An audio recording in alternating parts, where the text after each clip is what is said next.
大家好，歡迎嚟到財經策局嘅 podcast 啦。咁咧，星期三咧，我同李世民咧做咗一條片咧，係講緊咧係湯文亮。我之前2日形容佢係叫人衝自己鬆啦。咁而最新亦都見到咧有報道提到啦，湯文亮自己喺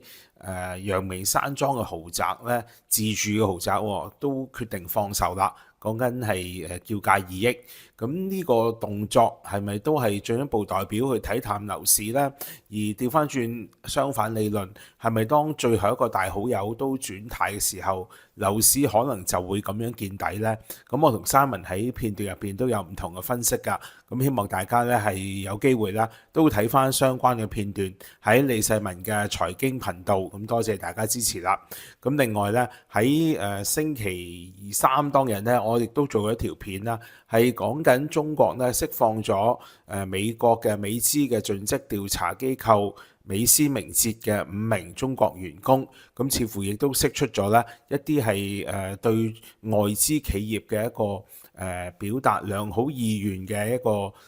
態度啦，講緊係希望揾外資。咁亦都有朋友咧喺片段下低留言咧，話希望其實而家冇咗有線中國組啦，咁似乎咧要接觸中國嘅財經新聞機會都唔多。咁希望我可以多啲講咧內地嘅財經新聞。呢個我自己形容都幾糾結㗎，因為咧其實過一段時間我都試過係講一啲內地嘅財經新聞，咁但係實際上真係唔知大家中唔中意。咁如果大家係希望未來可以多少少呢啲相關嘅內地嘅財經消息呢，亦都歡迎喺下低留言，咁我會一次過睇呢，再決定係咪會加翻一啲內容講中國嘅財經消息。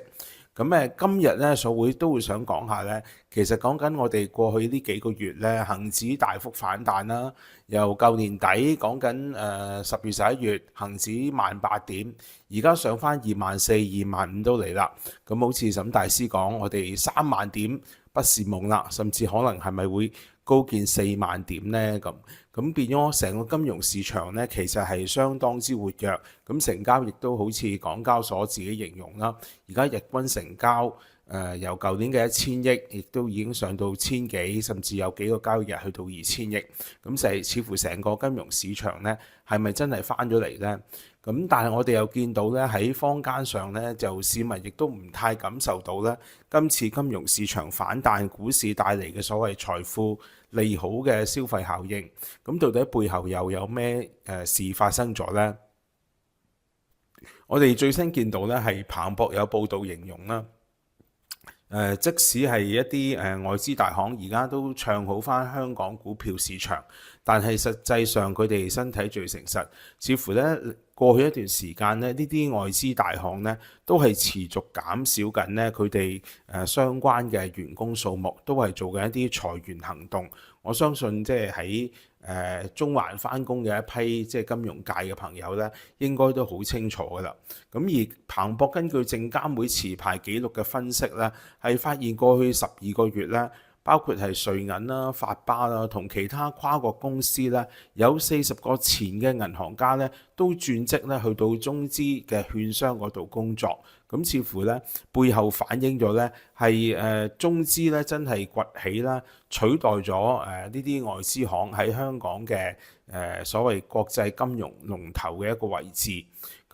但係調翻轉講咧，呢啲中資嘅金融機構咧出手咧，又似乎比呢啲外國大行咧低手好多啊！講緊呢個薪酬咧，比起跨國公司咧，中資行係低3至4成。咁以譬如一個瑞銀高級董事總經理嘅基本工資為例啦，講緊可能係平均都有50萬美元㗎，講緊呢係可能300幾400萬港紙。咁但係中金公司嘅基本人工呢，大概只係得30萬美元，講緊係大概200零萬。咁似乎咧真係相差咗3-4成。咁呢個都反映緊呢，其實係即係中資行過去一段時間呢，雖然係喺香港呢係大幅可以話係擴張啦，包括大家知，譬如頭先講嘅中金啦，以至係華泰啦，以至係富途呢啲啦，咁加上咧就仲有譬如頭先講嘅就係中信里昂啦，亦都係即係擴張咗唔少。咁但係咧，佢哋吸納嘅員工咧，其實嗰個薪酬咧，比起外資大行咧，的確係低3-4成。呢個咧都係一個幾殘酷嘅現實。即係如果你想保住份工咧，似乎都要接受咧一個相對咧係比較低啲嘅薪酬。而早前亦都有消息啦，路透引述消息講咧，投資銀行美銀咧，亦都係計劃咧係重組業務之後咧，可能會裁走咧大概16個本港嘅投資銀行家，相當於全球嘅裁減比例咧，約係1成㗎。咁主要咧都係涉及一啲初級嘅銀行家為主啦。咁今次咧已經係美銀今年內咧第二次嘅裁員行動啦。之前喺1月咧，亦都有裁減部分嘅員工啦。咁有指咧，成個團隊受影響嘅員工比例咧，大概係1成左右。咁而另外《華爾街日報》早前亦都報導啦，高盛正係就年度嘅計劃進行裁員行動啦。下輪嘅目標咧會係一啲副總裁職級別嘅人士。咁而摩通咧早亦喺2月份咧裁減咗少過1000個職位。咁你見到咧，其實呢啲大行咧喺香港股市雖然有大幅反彈嘅情況咧，仍然都係寧願咧係削減人手。我相信背後有2個理由嘅。一方面咧就係呢啲外資大行咧，其實喺港股個配置咧仍然係相對偏低嘅。高盛之前咧曾經做過一啲統計啦，講緊係外資機構喺香港嗰個股票配置咧比例仍然係大約係只有1成，比起歷史平均大概2成嗰個比重咧，仍然係相差一個幾大嘅距離。咁另外一方面咧，就係似乎因為人工智能 AI 嘅興起咧，亦都的確真係可以減省到咧唔少不必要嘅人手開支。咁呢個咧其實喺之前我都有條片講過啦。